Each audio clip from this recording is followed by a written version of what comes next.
Assalamualaikum warahmatullahi wabarakatuh. Perkenalkan, nama saya Muhammad Nuriza dari kelas 11 IPA 3. Pada tugas CL terakhir ini, saya mengunjungi 3 museum yang ada di Bandung. Untuk yang pertama, Museum Geologi, yang kedua, Museum Asia Afrika, dan yang ketiga, Museum Sri Baduga. Simak ya guys.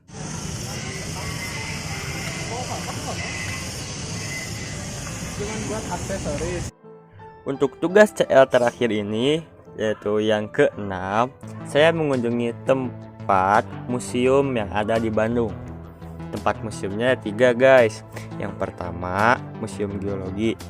Yang kedua, Museum Asia Afrika. Dan yang ketiga adalah Museum Sri Baduga. Untuk alamat Museum Geologi berada di Jalan Diponegoro nomor 57, Cihaur Gelis. Untuk alamat Museum Asia Afrika yang ada di Bandung berada di Jalan Asia Afrika nomor 65, Jalan Braga. Dan untuk alamat Museum Sri Baduga berada di Jalan BKR nomor 185, Pelindung Hewan, Kecamatan Astana Anyar. Untuk harga tiketnya, Museum Biologi berharga Rp30.000 untuk yang umum, tetapi karena kami pelajar berharga Rp2.000 saja. Untuk Museum Asia Afrika gratis, tapi kalian harus mengisi dulu reservasi di sana. Dan yang terakhir, Sri Baduga berharga Rp3.000.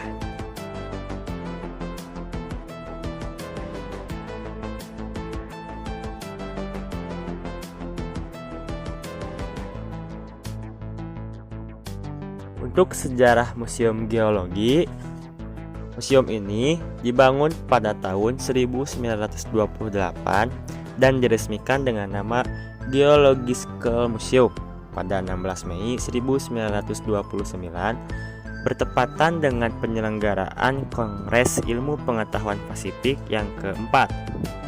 Pembangunan ini dikerjakan selama 11 bulan dengan 300 pekerja dan menghabiskan dana 400.000 gulden. Dibangun dengan arsitektur bergaya Art Deco berdasarkan rancangan arsitektur karya seorang arsitek Belanda, Insinyur Haji Menada van Schouwenburg. Pada masa Belanda 1850, kegiatan survei dan penelitian geologi Indonesia dilaksanakan oleh Jason van het Mijwezen, lembaga pemerintahan Belanda. Kemudian pada tahun 1922 berganti nama menjadi Jason van den Mijboun. Ya itulah pokoknya. Penelitian geologi semakin meningkat sehingga contoh bantuan mineral fosil semakin banyak. Maka pada tahun 1928 dibangun gedung yang diperuntukkan bagi laboratorium dan museum geologi yang bertempat di Rembrandtstraat, Bandung, atau saat ini Jalan Diponegoro. Kemudian pada zaman pendudukan Jepang 1942 sampai 1945. Pada masa pendudukan Jepang, lembaga Jason van den Mijboun diganti namanya menjadi Kogyo Jimosho, yang kemudian berganti lagi menjadi Chithitsu Chosasho. Ya itulah. Museum Geologi pada masa itu merupakan bagian dari laboratorium paleontologi dan kimia dari lembaga tersebut. Kemudian pada masa kemerdekaan, setelah Indonesia merdeka pada 1945, terjadi pengambilalihan kantor Chihitsu Chosasho dari penguasa Jepang. Pengelolaan Museum Geologi beralih menjadi Pusat Jawatan Tambang dan Geologi (PJTG), Jawatan Pertambangan Republik Indonesia, kemudian Jawatan Geologi, dan Pusat Jawatan Geologi. Kemudian terjadinya revitalisasi Museum Geologi.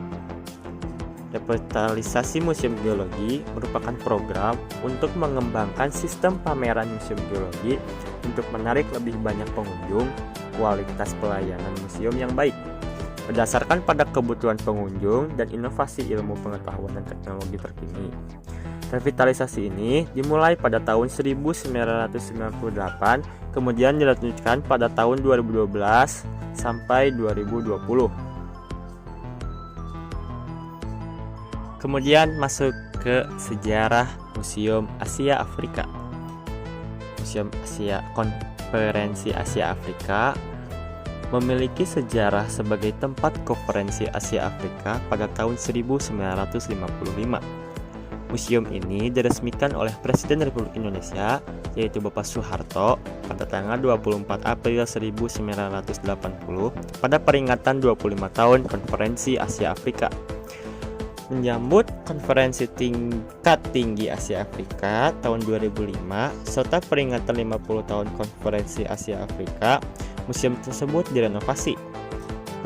Perubahan pada diri Museum Konferensi Asia Afrika sedang dan akan terus berlangsung menuju satu museum dengan berbagai ruang pamer pilar-pilar kemitraan Asia Afrika, dilengkapi dengan perpustakaan modern Asia Afrika.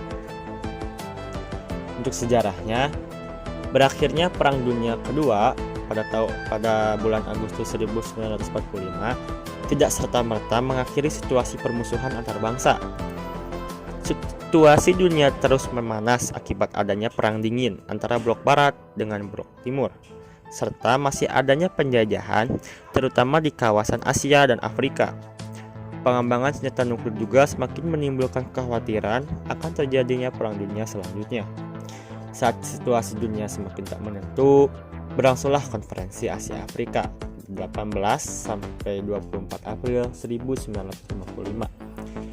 Konferensi ini berlangsung di Gedung Merdeka, Bandung, diikuti oleh 29 negara. Hasil Konferensi Asia Afrika yang paling terkenal adalah Dasar Sila Bandung atau 10 prinsip dari Bandung. Prinsip-prinsip ini kemudian menjadi pedoman bagi bangsa-bangsa Asia dan Afrika dalam menggalang solidaritas dan kerjasama internasional.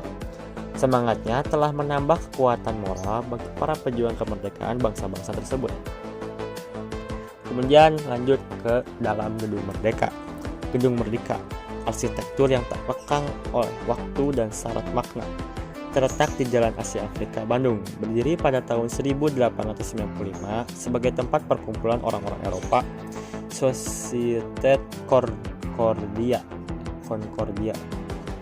Gaya Art Deco ditunjukkan oleh C.V. Wolfshoekmaker pada tahun 1921 untuk memberikan warna rekreasi pada Gedung Merdeka. Perancang A.F. Albers pada tahun 1940 menambahkan gaya internasional, gaya untuk menarik lebih banyak anggota bergabung di Société Concordia. Pada masa pendudukan Jepang, gedung itu berganti nama menjadi Daito Kaikan dan digunakan sebagai pusat kebudayaan. Menjelang Konferensi Asia Afrika pada tahun 1955, gedung itu mengalami perbaikan dan diubah namanya oleh Presiden Republik Indonesia, yaitu Bapak Soekarno, menjadi Gedung Merdeka. Kemudian yang terakhir, sejarah Museum Sri Baduga. Sri Baduga ini didirikan pada tahun 1974. Museum ini diresmikan pada tahun 1980 dengan nama Museum Negeri Provinsi Jawa Barat oleh Menteri Pendidikan dan Kebudayaan Dr. Daud Yusuf. Di tahun 1990, museum ini berubah nama menjadi Museum Negeri Provinsi Jawa Barat Sri Baduga. Sri Baduga ialah nama seorang Raja Agung Kerajaan Sunda yang beragama Hindu di Jawa Barat. Koleksi pada Museum Sri Baduga ini banyak memamerkan berbagai macam benda bersejarah dan benda antik yang bernilai seni tinggi. Beragam benda tersebut terdiri dari beberapa koleksi seperti koleksi arka pada zaman megalitik, pakaian adat, rumah, perkakas, permainan, dan alat musik tradisional. Hal yang menarik dari arsitektur museum ini yaitu bangunannya berbentuk seperti rumah panggung dan suhunan panjang yang menggambarkan rumah khas Jawa Barat. Museum ini berbeda dengan museum yang lainnya karena museum ini diisi dengan budaya-budaya khas Sunda. Tidak seperti yang lainnya seperti mineral dan lain-lain yang saya rasakan ketika berada di 3 museum tersebut, yaitu yang pertama, saya menambah banyak wawasan dan ilmu pengetahuan, terutama di Museum Geologi yang berpusat pada mineral, berarti pelajaran kimia ya. Kemudian yang Asia Afrika berarti masuk dalam PPKN dan sejarah Indonesia. Kemudian Sri Baduga yang kaya dengan adat istiadat Sunda dan juga asal muasal candi. Kemudian tempatnya sejuk karena berada dalam bangunan yang luas dan harga yang terjangkau. Mungkin bisa dibilang bukan terjangkau lagi ya. Itu bekal kami waktu SD pun bisa masuk ke sana karena harganya sangat murah. Oh iya, seperti biasa, video ini pada 5 menit ke depan akan berisi tentang dokumentasi saya ketika berada di 3 museum tersebut. Terima kasih dan mungkin sampai jumpa ya. Ini tugas terakhir saya soalnya. Dadah.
Sekian dari saya. Mohon maaf bila ada kekurangan dalam menyampaikan. Terima kasih. Assalamualaikum warahmatullahi wabarakatuh.